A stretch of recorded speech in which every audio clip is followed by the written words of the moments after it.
भारत के खिलाफ चीन लगातार साजिश रचता है और इन्हीं देशों की मदद से चीन फिर आतंकवाद को भी बढ़ावा देता है। पाकिस्तान, बांग्लादेश भी उन्हीं भटके हुए देशों में शामिल है। लेकिन शायद बांग्लादेश भूल गया कि चीन ने कर्ज देकर उसके साथ एक बड़ा गेम कर दिया है।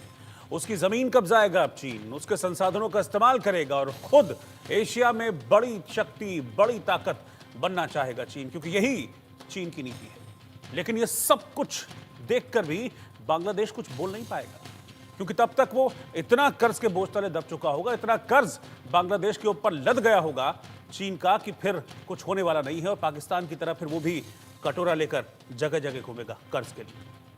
पाकिस्तान की हकीकत दुनिया में जगजाहिर है, कैसे वो दुनिया के मुल्कों में कटोरा लेकर घूमता है। पाकिस्तान को तो आप समझिए कि भीख भी नहीं मिलती है। श्रीलंका का हाल आप देख ही चुके हैं कि कैसे वहां मारामारी मची, लूटपाट मची, और ऐसा ही हाल अब बांग्लादेश का भी होने वाला है, जो कि अभी चीन का पेशलग्गू बना हुआ है, उसके झांसे में फंसा हुआ है। उसका हाल श्रीलंका जैसा होने वाला है। पहले रिपोर्ट में आपको दिखाऊंगा, फिर हम उन आंकड़ों पर भी चर्चा करेंगे जिन देशों को चीन ने कर्ज दिया है और उन देशों का क्या हाल है। क्या बुरा हाल है।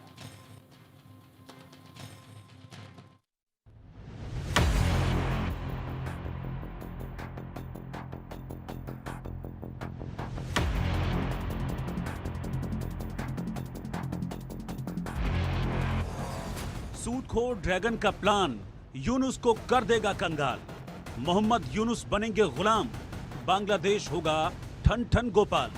चीन का कर्ज वाला जाल यूनुस को कर देगा हलाल। बांग्लादेश पर चीन ने शिकंजा कसना शुरू कर दिया है। जिस चीन के दम पर मियां यूनुस फूले नहीं समा रहे थे, वो अब सूदखोर ड्रैगन के चंगुल में पूरी तरह फंस गए हैं। वो अब उसी सूदखोर ड्रैगन के चंगुल में पूरी तरह से फंस गए हैं।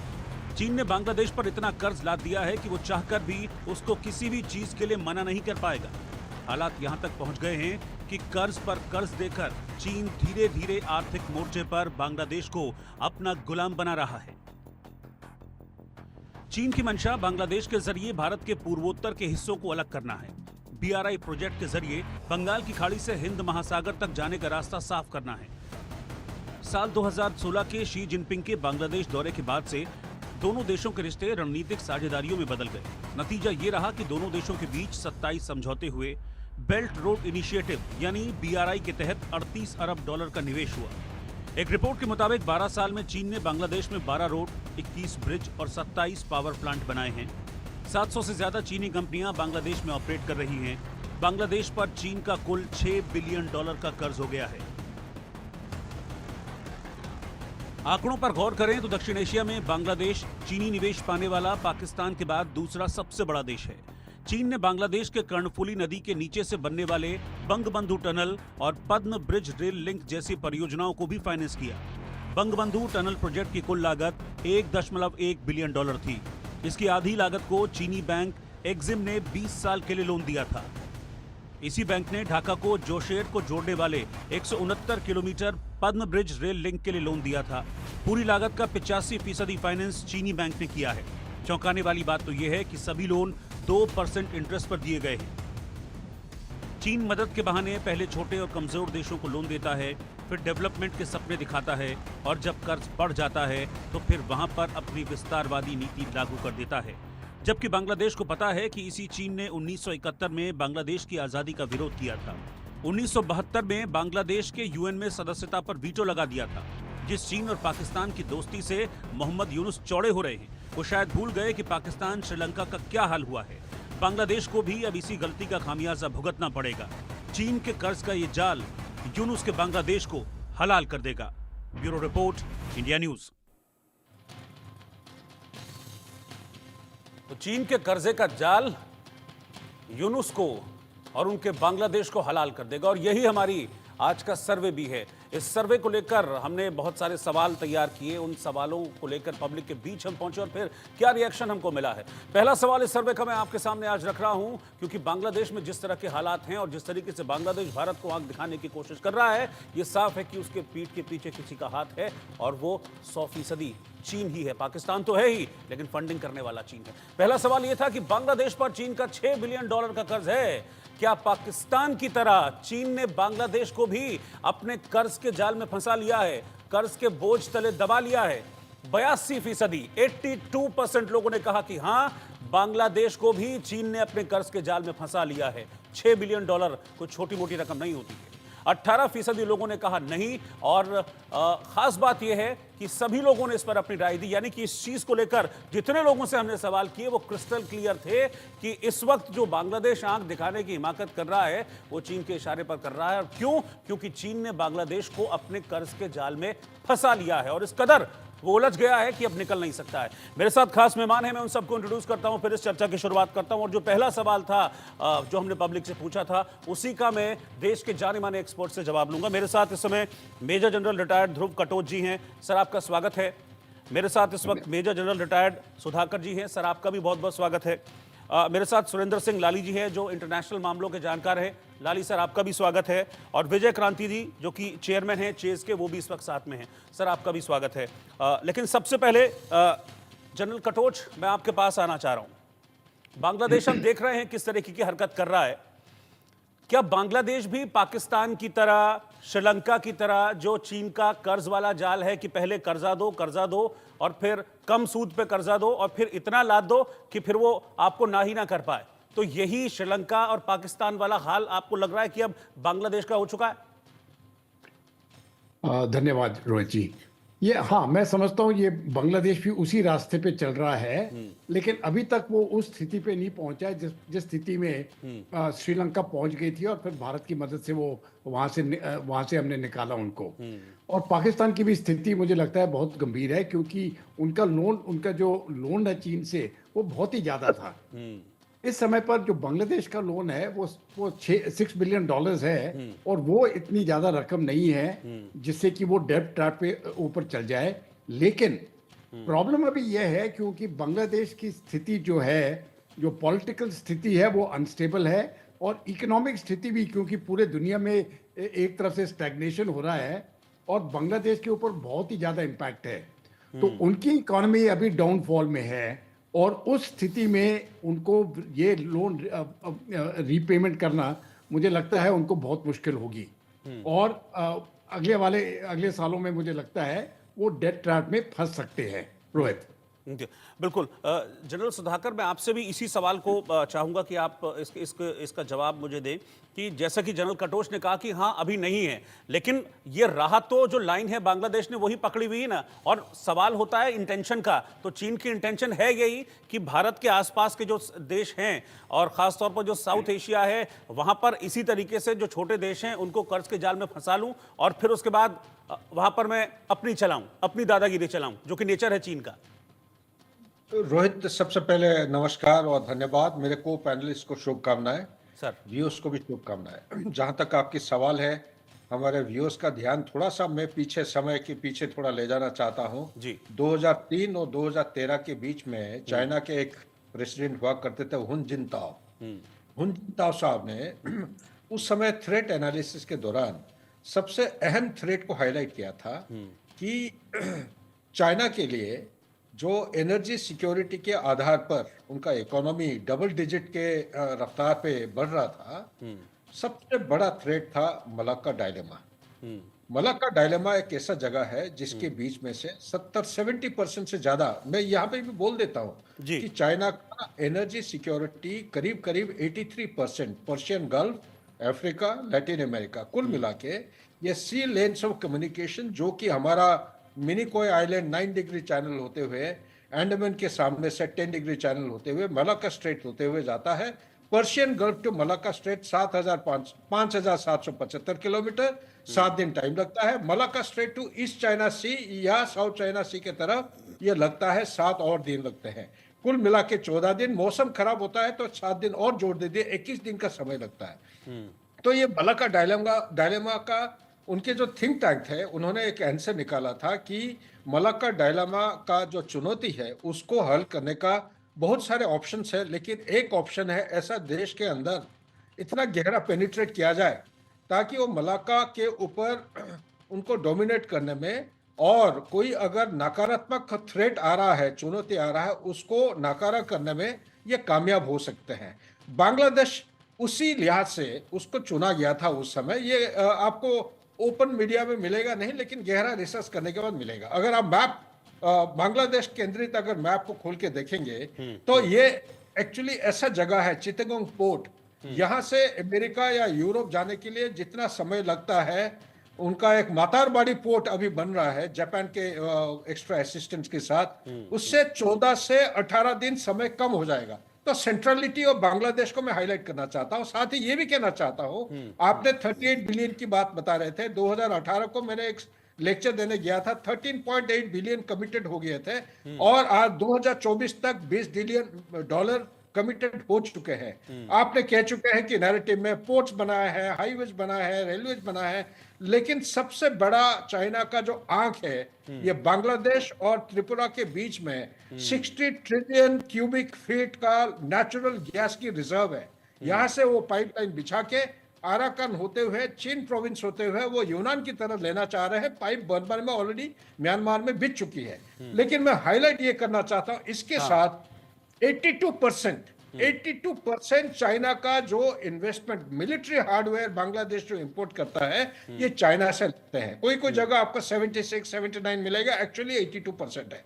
प्लस बांग्लादेश की जो नेवी है इसको 3 डायमेंशनल नेवी कन्वर्ट करने में ये ऑलरेडी हासिल कर चुके हैं, चाइना ने मदद किया है। प्लस कुतुबदिया एक जगह का नाम है, या अनवारा पोर्ट है, एसीजेड है अनवारा, प्यारा पोर्ट है, ये सारे जो डॉकयार्ड्स बन रहे हैं ये सब नेवल डॉकयार्ड्स, पर्टिकुलरली सबमरीन का जो डॉकयार्ड्स बन रहे हैं ये चाइना ने मदद कर रखा है। इसी तरह बहुत सारे चीजें हो रहे हैं जो आम आदमी को, कॉमन आदमी को नजर में नहीं आता है। और इसके साथ ये भी कनेक्टिविटी वो इंप्रूव करते जा रहा है बांग्लादेश के साथ। मेन चीज है जो बांग्लादेश, म्यांमार, इंडिया, चाइना जो 20 साल से काफी पेंडिंग पड़ा है, इसको भी बढ़ावा देने की कोशिश कर रहे हैं भारत का मदद लेते हुए। लेकिन किस हद तक भारत मदद करेगा मैं कह नहीं सकता। मोटे तौर पे अगर मैं कहूंगा कि आज के दिन में बांग्लादेश के आर्म फोर्सेस के ऊपर चाइना का बहुत हाथ है, बहुत प्रभाव है, नंबर 1। नंबर 2, इंफ्रास्ट्रक्चर डेवलपमेंट जो हो रहे हैं, ज्यादा नहीं 80 से 90% का प्रभाव और जो मदद है चाइना के तरफ से मिल रहा है। नंबर 3, बांग्लादेश एक सेंट्रल जगह होने के नाते उनका जो थ्रेट 2003 और 13 के बीच में हुनजिताओ ने बनाया था कि मलाक्का डायलेमा का सॉल्यूशन शायद बांग्लादेश और कुकुज आइलैंड से चाइना को मिलने का काफी संभावना है। Back to you please. ठीक है लाली साहब, सवाल मेरा यह है कि चीन को अचानक से इतना प्यार क्यों उमड़ आया? क्योंकि चीन वही देश है जो कि 71 में बांग्लादेश को मान्यता देने को भी तैयार नहीं था। वो यूएन में भी बांग्लादेश पर अपना वीटो यूज कर चुका है, लेकिन अब लगातार मदद पे मदद कर रहा है। नमस्कार रोहित जी, सबसे पहले तो मैं मेजर जनरल कटोच और मेजर जनरल सुधाकर जी को सिर झुका के नमन करना चाहूँगा, क्योंकि अगर हमारी ये इंडियन प्रोफेशनल आर्मी ना होती तो आज बांग्लादेश होता ही नहीं जी। जो पाकिस्तान की पंजाबी आर्मी ने उनकी दुर्गति की थी और जिस हिसाब से उन्होंने लोगों को मारा था और उनकी औरतों के साथ दुष्कर्म किया था, मुझे लगता है उनको तो इंडियन आर्मी के अगर पैर नहीं चूम सकते तो हाथ चूमने चाहिए, क्योंकि आज वो हैं ही इसीलिए। पर रोहित जी, मैं थोड़ा सा ना दुविधा में पड़ जाता हूँ कि ये जो हमारे इंडिया पाकिस्तान के सब कॉन्टिनेंट के जो मुसलमान हैं, ये इनको हिंदुओं से इतनी नफरत क्यों है? क्योंकि देखो सऊदी अरेबिया भी है, यूएई भी है, वो आगे मॉडर्नाइज हो गए हैं, वो आगे निकल रहे हैं। ये जो एंटी हिंदू हेट्रेड है इनको, जो यूद और हनूद से इनको नफरत है, उसमें पहले पाकिस्तान बर्बाद हुआ। अब मुझे लगता है कि बांग्लादेश अगर नहीं समझा तो ये पाकिस्तान के भी रास्ते नहीं जाएगा, ये उससे भी नीचे ये अफगानिस्तान बनेगा, क्योंकि यहाँ तो वो शरिया लागू करेंगे। अब मैं एक बात, आपकी बात को साथ में एक बात और जोड़ना चाहूंगा कि इसमें सिर्फ चाइना नहीं है, इसमें अमेरिका भी है। यूनुस जो है वो क्लिंटन का फेवरेट पोस्टर बॉय लाया है और डेमोक्रेट्स इसको नरिश किया है, तो इसको यूनुस को बनाने में अमेरिका का भी हाथ है। अब रोहित जी, ये this is much larger canvas है ये, कि इसमें सिर्फ ये इंडिया, पाकिस्तान या चाइना का नहीं है, इस समय इंडो पैसिफिक दुनिया का हॉटस्पॉट बना हुआ है, क्योंकि डेवलप्ड और डेवलपिंग इकोनॉमीज यहाँ हैं। तो इस समय अमेरिका तो पहले बेताज बादशाह रहा जब अफगानिस्तान के थ्रू इन्होंने रशिया को तोड़ा, पाकिस्तान के थ्रू। अब वो दोबारा यहाँ आना चाहते हैं, क्योंकि India is the darling of the world. democratic elected government with such a vibrant middle class growing at 5 to 7 to 8%, we can debate on that. तो यहाँ आना चाहते हैं, तो इस समय ये सिर्फ चाइना नहीं है, इसमें अमेरिका भी खेल खेल रहा है, क्योंकि यूनिस डायरेक्टली अमेरिका का आदमी है। और ये जो फोर्सेस हैं, ये सारी अलाइन हो रही हैं इंडिया को बैकफुट पे डालने के लिए, क्योंकि अमेरिका जो बेताज बादशाह रहा है, उसे आदत रही है हमेशा एलाइज बनाने की, जी आंखें बंद करो और साइन कर दो, हमने जिस कंट्री पे अटैक करना है कर लेंगे। उसके बाद जिन्होंने प्रेसिडेंशियल कैंपेन को फंड किया होगा, वो सारे वर्ल्ड बैंक और आईएमएफ सब वही है, वही उन्हीं को ऑर्डर्स मिल जाते हैं। That's the crude form of capitalism. तो अब ये है, खेल ये है कि इस समय इंडिया को चेक रखने के लिए Bangladesh can also be an instrument, because 4000 kilometre का बॉर्डर है। पाकिस्तान तो है ये बांग्लादेश के साथ, सडनली जिस आर्मी ने उन्हें मारा, वो उनसे मार्बल भी खरीद रहे हैं, चीनी भी खरीद रहे हैं, और वही पाकिस्तानी पंजाबी आर्मी जो इनके रंग पे इन्हें डिस्क्रिमिनेट करती थी, वहां पे राहत फतेह अली साहब ने परसों कॉन्सर्ट किया और ये सारे झूम रहे हैं, नाच रहे हैं। तो मुझे समझ नहीं आता कि विनाश काले विपरीत बुद्धि है या क्या। तो मैं अपने अभी फर्स्ट पार्ट ओपनिंग में यही बोलूंगा कि ये खेल बड़ा है, इस खेल के पीछे, बांग्लादेश के पीछे पाकिस्तान है, क्योंकि पाकिस्तान को थ्रू बांग्लादेश इंडिया की एक्सेस भी मिलती है, क्योंकि शेख हसीना के मोहतरमा के यहाँ आने के बाद अब वो रूल्स चेंज कर रहे हैं, और जो शिप्स पहले अनलोड होती थी, कूलिंग पीरियड होता था, कुछ नहीं होता।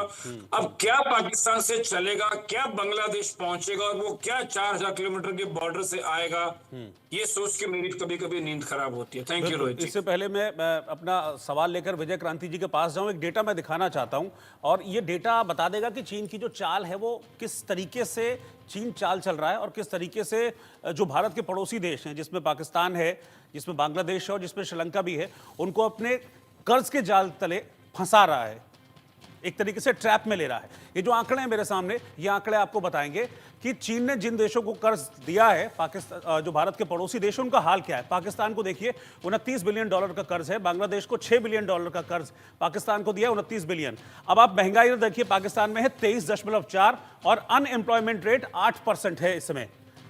अब बांग्लादेश की स्थिति देखिए, अभी 6 बिलियन डॉलर कर्ज है, बहुत ज्यादा नहीं है, 6 बिलियन डॉलर है, लेकिन अनएम्प्लॉयमेंट रेट बांग्लादेश में बहुत बुरा है। और ऐसी श्रीलंका में देखिए, महंगाई दर इस समय 45.2% है। तो ये उन देशों का हाल है जिनको चीन ने कर्ज दिया। कर्ज चीन ने क्यों दिया? कि भाई अच्छे से इनका इंफ्रास्ट्रक्चर डेवलप हो। क्यों दिया जाता है, मैं क्यों दिया चीन ने इसकी बात नहीं कर रहा हूं, क्यों दिया जाता है ये इसलिए ताकि इंफ्रा डेवलप हो, पड़ोसी देश है मदद कर सकें। लेकिन ये जो आंकड़े हैं जो बता रहे हैं कि जिन जिन देशों को, आस पड़ोस के देशों को चीन ने कर्जा दिया है, उन देशों की हालत खराब है, उन देशों में एम्प्लॉयमेंट की कमी है, उन देशों में महंगाई दर ज्यादा है। पाकिस्तान में हमने देखा कि क्या महंगाई दर वहां पर है। मैं विजय क्रांति जी के पास चल रहा हूं। विजय जी, ये जो आंकड़े हैं ये क्लियरली इस चीज को बताते हैं कि चीन की जो इंटेंशन है वो तो अच्छी नहीं है, और जिन जिन देशों को चीन ने कर्जा दिया, खासतौर पर वो जो कि जिनकी सीमाएं भारत से लगती हैं, उनमें हालत बहुत खराब है। श्रीलंका को हमने देखा किस तरीके से क्या हालत हो गई थी श्रीलंका की एक वक्त पर। वो तो सही समय पर श्रीलंका जाग गया, लेकिन उसके बावजूद अभी भी वहां पर इन्फ्लेशन रेट 45.2 है। तो चीन की इंटेंशन पे मेरा सवाल है, इसीलिए आज मैं डिबेट इस पर कर रहा हूं कि चीन अच्छी इंटेंशन से ये सब नहीं कर रहा है, एक बड़ी प्लानिंग के तहत चीन ये सब कर रहा है। ऐसे देश जो कमजोर हैं, अपने रिसोर्सेज कम हैं, उनको पहले पैसा दो और फिर उनको अपने कदमों में झुका लो। आप सही कह रहे हैं। चीन का जो खेल है वो तो अपनी अलग किस्म का है। मैं उस सवाल पर आने से थोड़ा सा पहले पिछली स्टेप पर जाऊंगा कि अभी बांग्लादेश में जो परिवर्तन हुए हैं उसमें सबसे बड़ा हाथ रहा अमेरिका का। और अमेरिका में भी जो वहाँ की डीप स्टेट है, जो एक ऐसा, उसको हम हिंदी में कहें गिरोह है, बिल क्लिंटन है, ओबामा है, इस तरह के लोग हैं कि, और वो सब जिसकी शय पर काम करते हैं वो है जॉर्ज सोरोस। ये सब जो डीप स्टेट के लोग हैं, ये इस पर तुले हुए हैं कि दुनिया भर में ऐसी वो डेमोक्रेटिक सरकारें जो इनके इशारे पर नहीं चलने को तैयार हैं या जो इंडिपेंडेंट सोचती हैं, उनको ध्वस्त किया जाए, उनको गिराया जाए। अभी जो मौजूदा डेमोक्रेटिक पार्टी जो सरकार है अमेरिका की, दुर्भाग्य से वो इस डीप स्टेट के बहुत गहरे इन्फ्लुएंस में है। उन्होंने बांग्लादेश में जो ये इस तरह की हरकत करवाई, वहाँ विद्रोह करवाया, वहाँ आंदोलन चलवाया, वहाँ सरकार पलटी, शेख हसीना को वहाँ से भाग कर आना पड़ा, उसमें नंबर 1 भूमिका अमेरिका की रही है। और उसमें कहीं पर डीप स्टेट का जो इरादा है वो है साउथ एशिया में भारत को कमज़ोर करना। लेकिन ऐसा लग रहा है कि अब डीप स्टेट के भी दिन बहुत बचे हुए नहीं हैं। 20 जनवरी को जब ट्रंप शपथ लेंगे, राष्ट्रपति बनेंगे, वो सबसे बड़े शिकार अमेरिका में डीप स्टेट के ट्रंप खुद हैं। और ट्रंप राष्ट्रपति बनने के बाद इनको जो हाल करने वाले हैं वो मुझे लगता है वो हम तमाशे की तरह देखेंगे और वो होने वाला है। अब सवाल आता है कि ये जो डीप स्टेट ने बांग्लादेश में उथल पुथल मचवाई, सरकार पलटवाई, मोहम्मद यूनुस जैसा एकदम पिट्ठू जो ना पॉलिटिशियन है और ना डिप्लोमेट है, जिसके पास सिवाय एक पिट्ठू बनकर चापलूसी करके बिल क्लिंटन की और ओबामा की, उन्होंने बहुत सारा पैसा कमाया, भ्रष्टाचार किया और उसी के तहत उन्होंने नोबेल प्राइज़ भी लिया। अमेरिका को लगता है कि उसने बहुत अच्छा खेल कर लिया और सचमुच में इस स्टेज तक तो लगता है खेल हुआ। लेकिन जो परिवर्तन के बाद वहाँ जो घटनाएं हो रही हैं बांग्लादेश में, वो दिखाती हैं कि अमेरिका की पॉलिसी बुरी तरह पिट गई है। वहाँ मोहम्मद यूनुस जो है इस वक्त बिल्कुल कठपुतली होकर रह गए हैं, गैर असरकार हैं। जो वहाँ के जो इस्लामिस्ट, जो जिहादी वहाँ की जो पार्टियां हैं, वहाँ के लोग हैं, वो बुरी तरह काबिज हैं वहाँ की व्यवस्था पर। और वही भारत के खिलाफ जो भी उनका जुनून है वो दिखा रहे हैं। लेकिन अब जो अगला कदम है, मैं देख रहा हूँ कि अगली लड़ाई जो है वो जिहादी इस्लामिस्ट जो ताकतें हैं बांग्लादेश में, उनमें और चीन में होने जा रही है। क्योंकि चीन का अपने इरादे हैं। हमारे मित्रों ने, लाली जी ने, जनरल कटोच ने, इन्होंने ऑलरेडी बहुत अच्छी तरह एक्सप्लेन किया है। बांग्लादेश जो है वो उस पर चीन की बहुत गहरी नज़र है। ऑलरेडी अगर आप देखिए साउथ एशिया में चाइना ने भारत को चारों तरफ से घेर कर बुरी तरह घेरा हुआ है। एक तरफ पाकिस्तान है, फिर नेपाल उसकी एकदम पिट्ठू सरकार है, और श्रीलंका में भी उसने जो भी आफत की, आखिरी, और म्यांमार में भी उसका बहुत नियंत्रण है। आखिरी जो जगह बची थी वो था बांग्लादेश। अब वहाँ पर भी चीन का नियंत्रण बढ़ रहा है। तो भारत के लिए तो बहुत बड़ा खतरा है। अब मुझे लगता है भारत सरकार को जागना होगा। जो डिफेंसिव अभी तक अप्रोच थी भारत की, के रिएक्टिव होते थे, किसी ने गड़बड़ की, पाकिस्तान ने गड़बड़ की तो जो सर्जिकल स्ट्राइक कर दी, इस तरह की चीज़ें जो हैं, अब भारत को मुझे लगता है कि जो चीन का खेल बांग्लादेश में चल रहा है और पाकिस्तान उसमें कूद रहा है, इन सब चीज़ों को देखकर मुझे ये खतरा दिख रहा है कि अगला खेल चीन का और पाकिस्तान का बांग्लादेश में भारत के खिलाफ समस्या पैदा करना है। अभी जैसे लाली जी ने बड़े अच्छी तरह एक्सप्लेन किया कि जो चीन के इरादे हैं त्रिपुरा के रास्ते और म्यांमार के रास्ते, जो उसके अपने इरादे हैं फौजी रास्ते और इकोनॉमिक, उसके लिए वो भारत की जो नॉर्थ ईस्टर्न स्टेट्स हैं वहाँ गड़बड़ करने वाला है और उसमें पाकिस्तान भी उसका समर्थन करने वाला है। अमेरिका की डीप स्टेट उसकी मदद करने वाली है और जो बांग्लादेश की सरकार जिस तरह से पिट्ठू है वो भी चीन के बिल्कुल माफिक है। तो ये जो आज की सिचुएशन है वो भारत सरकार के लिए आंखें खोलने वाली है। मुझे लगता है कि अभी तक जो पॉलिसी बांग्लादेश के प्रति रही है कि उसके प्रति दोस्ती रखिए, छोटे भाई की तरह उसकी मदद कीजिए, उसको साथ दीजिए, वो तब तक वाजिब था जब तक वहाँ छोटा भाई जो है बिहेव कर रहा है, जब तक वहाँ ऐसी सरकार है जो आपके लिए दोस्ताना है। जब आपके लिए दुश्मन सरकार आ जाए, सॉरी ये शब्द मुझे इस्तेमाल करना पड़ रहा है, दुश्मन, क्योंकि बांग्लादेश में मोहम्मद यूनुस ने, उनके साथियों ने और बिल्कुल बिल्कुल ये दिख ही रहा है, ये हो ही रहा है। वो तो सारी जितनी हरकतें वहां पर की हैं मोहम्मद यूनुस ने, उनके सलाहकारों ने, वहां के जमातियों ने, तो ये बिल्कुल सही वर्ड आपने सही शब्द का इस्तेमाल किया है। इस वक्त मौजूदा परिस्थितियों को देखते हुए ये शब्द बिल्कुल सही है। मैं अगला जो सर्वे का सवाल था उसको लेता हूं और फिर उसके बाद उसका रिजल्ट बताकर वापस आपके पास आता हूं। सवाल हमारा ये था सर्वे का, क्या चीन की मंशा पाकिस्तान और बांग्लादेश के जरिए नॉर्थ ईस्ट में आतंक फैलाकर उसे भारत से अलग करने की है? मैं मंशा की बात कर रहा हूं। 83% लोगों ने माना है कि हाँ यही मंशा है चीन की, क्योंकि चिकन नेक पर चीन की नजर हमेशा से बनी हुई है। 17% लोगों ने कहा नहीं, और खास बात यह है कि सारे के सारे जो लोग थे वो क्लियर थे इस चीज को लेकर। अगला सवाल एक और, क्या चीन के कर्ज के तले दबे होने की वजह से ही मोहम्मद यूनुस भारत को आंख दिखा रहे हैं? उनको लग रहा है कि पीठ पर चीन का हाथ है तो मैं आंख दिखा लूं। 73% लोगों ने माना हाँ, 22% लोगों ने कहा नहीं, 5% लोगों ने इस पर अपना कोई भी जवाब नहीं दिया। लेकिन जनरल कटोच, मैं वापस आपके पास आ रहा हूं। अभी एक आतंकी पकड़ा गया बांग्लादेश का, जावेद मुंशी, उसने कुछ इस तरह के इनपुट्स दिए जो ये बता रहा है कि चीन जो सिलीगुड़ी का एरिया है वहां पर पिछले कुछ वक्त से हम देख रहे हैं कि चीन की डिफेंस एक्टिविटीज वहां पर बढ़ी हैं, और अब पाकिस्तान और बांग्लादेश के जरिए वहां पर आतंकी गतिविधि करके वो चिकन नेक को हिट करने की कोशिश में है। और नजर चीन की हमेशा से वहां पर रही है और कोशिश उसकी यही है कि पूर्वोत्तर को अस्थिर कर दिया जाए, और चिकन नेक पर अगर हिट कर दिया तो भारत के लिए बड़ा हिट होगा।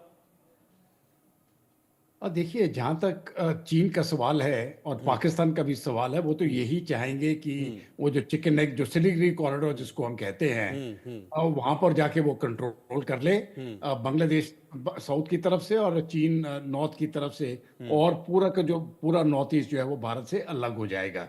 ये तो उनकी तरफ से कोशिश बहुत पुरानी चल रही है और आगे भी चलती रहेगी। कोशिश में वो कमी पेशी नहीं रखेंगे, लेकिन इस प्रकार का काम उनसे होना, ये मुझे नहीं लगता है कि मुमकिन है। नहीं, लेकिन चुनौती तो बढ़ेगी ना, जैसे कि अगर मान लीजिए वहां पर आतंकी चुनौती बढ़ेगी तो चुनौती बढ़ जाएगी। हाँ, नहीं, मैं मानता हूं चुनौती भारत की बहुत बढ़ गई है। देखिए, जो चीन का जो मेन एम है वो है पूरे हिमालय के ऊपर कंट्रोल रखना, क्योंकि जब आप हिमालय के ऊपर कंट्रोल करते हो तो जो उसके नीचे पानी जाता है, जो देश उससे पानी लेते हैं, आपका कंट्रोल उनके ऊपर हो जाता है। और एक तरफ से हिमालय के ऊपर जब पूरा हिमालय लद्दाख से लेके अरुणाचल तक कंट्रोल हो जाए तो भारत और नीचे वाले देशों के पास पूरा उनका कंट्रोल हो जाएगा। लेकिन वो होना इतना आसान नहीं है। भारत वो ये तो कभी नहीं होने देगा, बेशक वो कितनी भी कोशिश करें, ये तो पहली बात है। लेकिन जहां तक साजिश की बात होती है नॉर्थ ईस्ट में आतंक फैलाने का, मुझे तो कोई शक नहीं है, ये पूरी कोशिश करेंगे और ये बांग्लादेश की तरफ से अभी ये कोशिश जारी हो जाएगी। इसीलिए मैंने पहले भी कहा है कि अगर इस प्रकार के संकेत मिलते हैं तो भारत को बांग्लादेश की सरकार को साफ कह देना है कि इस प्रकार की हरकत दुश्मनी हरकत मानी जाएगी और हम उसी प्रकार से एक्शन दुश्मन देश के साथ जैसे करते हैं हम करेंगे। ये डेटरेंस जो है ये भारत को देना पड़ेगा, इसमें भी मुझे कोई शक नहीं है। तीसरी बात, जहां तक आप बे ऑफ बंगाल की बात करते हैं, देखिए चीन का ज्यादा करके इधर उतना स्ट्रेटेजिक इंटरेस्ट नहीं है जितना अमेरिका का है। इसीलिए जो विजय क्रांति साहब ने कहा, ये जो अमेरिका का हाथ था, जो भी अगस्त के बाद जो भी हरकतें हुई हैं, यहाँ पर अमेरिका का हाथ है, क्योंकि ये पूरा कॉरिडोर है, आप ये म्यांमार को ले लें, बांग्लादेश को ले लें और पूरे हमारे भारत के नॉर्थ ईस्टर्न स्टेट्स को ले लें। शेख हसीना ने बताया भी था कि वो वहां पर क्रिश्चियन स्टेट तैयार करना चाहते हैं, और क्रिश्चियन स्टेट इसलिए ताकि वो चीन के साथ एक पॉइंट बन जाए उनके ऊपर दबाव डालने के लिए। तो ये तो अमेरिका का खेल था, चीन अपना गेम खेल रहा है। लेकिन ये मुझे तो कोई शक नहीं है कि जहां तक भारत की जो पॉलिटिकल हालत है, जो हमारे इस बार जो पॉलिटिकल एस्टैब्लिशमेंट है और डिप्लोमेटिक एस्टैब्लिशमेंट है, वो इस खेल को जानती है और ये हम कभी कामयाब नहीं होने देंगे। ये अमेरिका को भी दिखता है, चीन को भी दिखता है। जहां तक पाकिस्तान और बांग्लादेश की बात करेंगे, वो कोशिश करेंगे, लेकिन उनको एक बार दबा दिया तो वो खत्म हो जाएंगे ये। तो मुझे लगता है कि ये मजबूती के साथ इसको पकड़ लेना है और इनको ये जो उनकी सोच है उसको जड़ से ही मुझे लगता है ये मिटाने की आवश्यकता है। रोहित जी। ठीक। जनरल सुधाकर, एक चीज और, अभी 2-3 दिन हुए हैं जब बांग्लादेश की तरफ से एक डिप्लोमेटिक नोट भेजा गया था शेख हसीना को लेकर कि भाई शेख हसीना को आप हमारे हवाले कर दीजिए, उनका प्रत्यर्पण कीजिए। भारत ने एक्सेप्ट भी किया कि हाँ हमको मिला है, लेकिन कोई अभी तक रिएक्शन नहीं दिया भारत ने। और ऐसा माना भी जा रहा है कि शायद भारत शेख हसीना को उनको न दे। अभी 2 दिन हुए हैं इस चीज को, 2 दिन, हार्डली आज तीसरा दिन है, लेकिन उसके बाद फौरन फिर बांग्लादेश के तरफ से एक और स्टेटमेंट आता है, उनके विदेश मंत्रालय की तरफ से एक और स्टेटमेंट आता है कि अब हम अर्जेंसी नोट भेजेंगे अगर भारत रिएक्ट नहीं करता है तो ये हिम्मत ही है, मतलब हिम्मत तो मैं क्या कहूं, इसको दुस्साहस कहूंगा, ये दुस्साहस ही है बांग्लादेश का। तो इस दुस्साहस की हिम्मत कहां से आ रही है? हिम्मत, रोहित, अगर आपके पास टाइम है, आपके ये सवाल के जवाब देने के बाद मैं 2 मिनट अगर टाइम देंगे, मैं कुछ कहना चाहता हूं ताकि सर। हमारे व्यूअर्स को भी बेनिफिट हो। सर जो सवाल आपने उठाया है, हिम्मत कहाँ से आ रहा है, ये हिम्मत जैसे लाली साहब और बाकी स्पीकर्स को पैनलिस्ट ने कवर किए हैं, ये हिम्मत आ रहा है डीप स्टेट यूएसए से। इसकी बड़ी पिक्चर है, एक ग्लोबल लेवल पे, एक रीजनल लेवल, एक लोकल लेवल का डायनेमिक्स है। लेकिन मैं सिर्फ इतना ही कहूंगा एक चीज कि 5 अगस्त 2019 को जब यह आर्टिकल 370 35 अल्फा एब्रोगेशन हुआ अपने पार्लियामेंट, उसी के तुरंत बाद 9 अगस्त 2019 को पाकिस्तान का फॉरेन मिनिस्टर एक एयर डैश करके चाइना के बहुत सारे जो अहम नेता हैं उनके साथ मिले थे। और उस मीटिंग के दौरान ये एक स्ट्रेटेजी एक इवॉल्व हुआ था कि अभी तो भारत इस तरफ कर दिया है, एक कार्टोग्राफिक वॉरफेयर नहीं, हकीकत पर चुनौती चाइना और पाकिस्तान के लिए बन गया है। उसको काउंटर करने का रास्ता क्या है? तो तब से शुरू हुआ था एक नया काउंटर स्ट्रेटेजी अगेंस्ट भारत का, आर्टिकल 370 और 35 अल्फा। तब से अगर देखेंगे स्टैटिस्टिकली, आपके चैनल, आपका R&D के डिपार्टमेंट के पास होगा, ये जो proxy war south of Pir Panjal range है, चाहे रजौरी, पूंछ, कठुआ, इस तरफ जो डोडा की तरफ, ये बढ़ती गई। ये 2-2.5 साल, मतलब 2022 से अगर लेते हैं 24 तक, 2.5 साल काफी ये होते हुए धीरे धीरे वो फैलने लगा वैली फ्लोर के अंदर। साथ ही अगर आप देखे होंगे, चाइना का बॉर्डर लॉ, उसके बाद जो बॉर्डर विलेजेस, उसके बाद ऑप्टिकल फाइबर, इंफ्रास्ट्रक्चर डेवलपमेंट और extended standoff and mobilisation of troop. Mobilisation of troop तब तो हो गया था, वो जब गलवान से पहले ये लोग ऑलरेडी आके बैठे हुए थे, तब मोबिलाइजेशन हो गया था। ये एक प्लान के मुताबिक हर कुछ हो रहा है। आपके सवाल का जो जवाब है, मैं सिर्फ ये कहूंगा कि आज के दिन में, जैसे प्रीवियस को पैनलिस्ट कवर कर चुके हैं, एक किताब में बहुत अच्छी तरीके से आपके कैमरा के थ्रू दिखा रहा हूं, ग्रेट गेम ईस्ट। ये किताब बहुत बढ़िया तरीके से 3 राउंडल का कवर करता है कि एक स्ट्रेटेजिक लेवल, ग्लोबल लेवल पे यहाँ पे यूएसए और चाइना का एक स्ट्रेटेजिक राइवलरी हो रहा है, क्योंकि यूएसए कोई सुपर पावर अपना पावर को लूज करना नहीं चाहेगा, और ये अमेरिका नहीं चाह रहा है कि चाइना की प्रभाव और फैलाव बे ऑफ बंगाल में। प्राइमरी एम क्या है चाइना का? Primary aim, one of the AIIMS is nothing. यूनान एक प्रोविंस है जो लैंडलॉक कंट्री है, ये करीब 1000 या 1200 किलोमीटर दूरी पे उसका सी कोस्ट आता है। वो सी कोस्ट से दूरी होने के नाते ये एक डेस्परेटली एक कॉरिडोर खोल के इसको बे ऑफ बंगाल में वार्म वाटर एक्सेस करने की कोशिश कर रहा है। इसलिए वो है चाइना म्यांमार इकोनॉमिक कॉरिडोर, इसी के पीछे वो पड़े हैं। हो पाएगा सक्सेसफुल या नहीं मैं कह नहीं सकता हूं, लेकिन अभी तक जितने इवेंट्स हुए हैं ये साबित करते हैं उनका जितने कार्गो हैं सिंगापुर से लेके यूनान प्रोविंस तक already successfully multi modal transportation mean से ऑलरेडी जा चुका है। ऑयल पाइपलाइन बिछी हुई है, ऑप्टिकल फाइबर हो गया है, रेलवे लाइन बना रहे हैं। सुनने में मिला इनफॉर्मली कोई जगह से कि ये कंप्लीशन होने वाला है। तो ये सारे चीजें अगर मद्देनजर रखते हैं तो चाइना का काफी स्पीड और तेजी से ये करते जा रहा है। लेकिन मैं कहना ये चाह रहा हूं कि चाइना ये हो गया ग्लोबल लेवल पे, अगर आप रीजनल लेवल पे आते हैं, ये एक्सिस ऑफ इंटरेस्ट चाइना और भारत का जो एक्सिस ऑफ इंटरेस्ट है, भारत तक का है एक्ट ईस्ट पॉलिसी और चाइना का है कि secure access in Bay of Bengal. ये दोनों का इधर इंटरसेक्ट हो रहा है, ये सो क्लैश कर रहे हैं, कॉन्फ्लिक्ट हो रहा है। भारत का act east policy primary aim is to have secure access और penetrate into south east Asia so that उनके साथ हमारा trade apart from maritime trade ground level पे होना चाहिए। तीसरा लेवल जो लोकल लेवल है, मैं आपका 9 अगस्त 2019 का जो इंसिडेंट है उसके साथ लिंक करना चाह रहा हूं। आज के दिन में apart from USA, China, ISI के साथ ये al Qaeda, ISIS, name a thing, Hizbul Mujahideen, अभी मेरे पास कुछ इनपुट आ रहे हैं, डोंट बी सरप्राइज, अगर हिजबुल्ला और हमास का भी फुटप्रिंट यहाँ पे बढ़ने लगेगा, हक्कानी नेटवर्क तो अफगानिस्तान में डोमिनेट करता था, हक्कानी वाले भी आके पहुंच चुके हैं। Back to you please. ठीक है लाली साहब, डीप स्टेट के तौर पे लगातार अमेरिका का नाम आ रहा है कि यूनुस जो हैं क्लिंटन के प्यारे थे और जो बाइडेन है उनकी आंखों के दुलारे हैं। तो क्या ट्रंप के आने के बाद कुछ चीजें बदलेंगी या यही वाली सिचुएशन बनी रहेगी कि पर्दे के पीछे से अमेरिका भी बैक करता रहेगा? क्योंकि ये तो है कि बांग्लादेश में जो हाल था, जो स्थिति बनी, उसके पीछे कहीं ना कहीं अमेरिका का हाथ था। ट्रंप के आने से आपको लग रहा है कि सिचुएशन चेंज होगी in favour of India? Rohit ji, बहुत बढ़िया सवाल है और इसका जवाब तो शायद ट्रम्प साहब भी नहीं दे सकते, क्योंकि ही सच अ मर्क्यूरियल मैन कि वो उनको खुद ही नहीं पता वो किस तरफ चल पड़ते हैं। क्योंकि प्लीज अंडरस्टैंड, वो एक व्यापारी आदमी है, वो पॉलिटिशियन नहीं है। वो स्टेटस को ऊपर डिस्टर्ब करते हैं क्योंकि उनको ये लंबी खेल नहीं समझ आती। तो वो बड़े ट्रांजैक्शनल किस्म के आदमी है कि भाई लाए हो तो क्या देके जा रहे हो, और जा रहे हो तो क्या छोड़ के जा रहे हो। पर जिस हिसाब से दुनिया की चेस बैठ रही है और जिस हिसाब से हमारी मैच्योर्ड डिप्लोमेसी है, specially under you know the mister Modi's dispensation, and जो हमारे फॉरेन मिनिस्टर हैं वो इस लाइन में मंझे हुए हैं, तो मुझे नहीं लगता जिस तरह से हमने कनाडा को अपने ही नजरों में गिरा के निकम्मा कर दिया और पाकिस्तान को भी हमने एक कोने में खड़ा कर दिया है दुनिया में बिना एक गोली और बंदूक चलाए।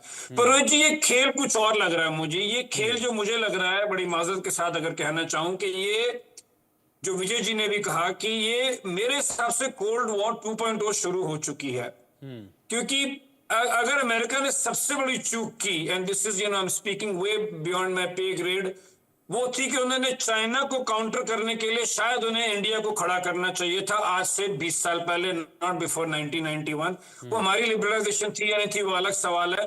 क्योंकि आज चाइना जो अमेरिका को आंखें दिखा रहा है, वो टोटली चाइना को मेड इन अमेरिका नहीं बनाया है।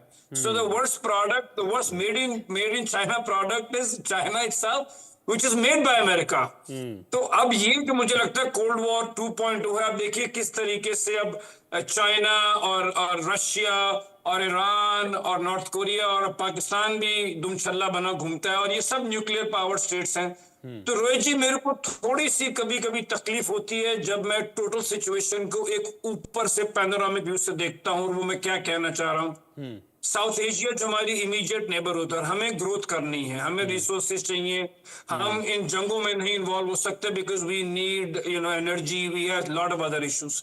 पर साउथ एशिया में जो कंट्रीज है मैं उनको फटाफट गिना दूंगा और आप देख लेना कि उनकी जो रिलीजियस पॉपुलेशन मेजॉरिटी है वो कहाँ की है। अब आप देखिए अफगानिस्तान, पाकिस्तान, बांग्लादेश, मालदीव्स, ईरान, चाइना के बारे में मुझे कुछ कहने की जरूरत ही नहीं है, वो तो एस्टैब्लिश दुश्मन है हमारा।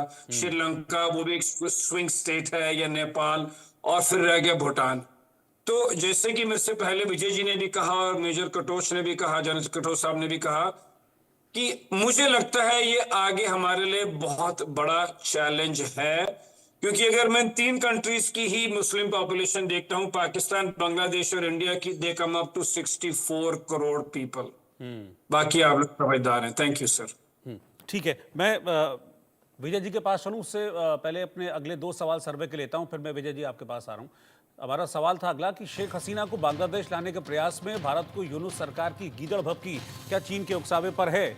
74% लोगों ने इसका हाँ में जवाब दिया, 20% लोगों ने कहा नहीं, और 6% लोग ऐसे थे जिन्होंने इस पर कोई भी रिएक्शन नहीं दिया। और आज के सर्वे का आखिरी सवाल ये था कि पाकिस्तानी सेना से ट्रेनिंग और चीन से युद्ध का सामान खरीदने पर बांग्लादेश की मंशा क्या है?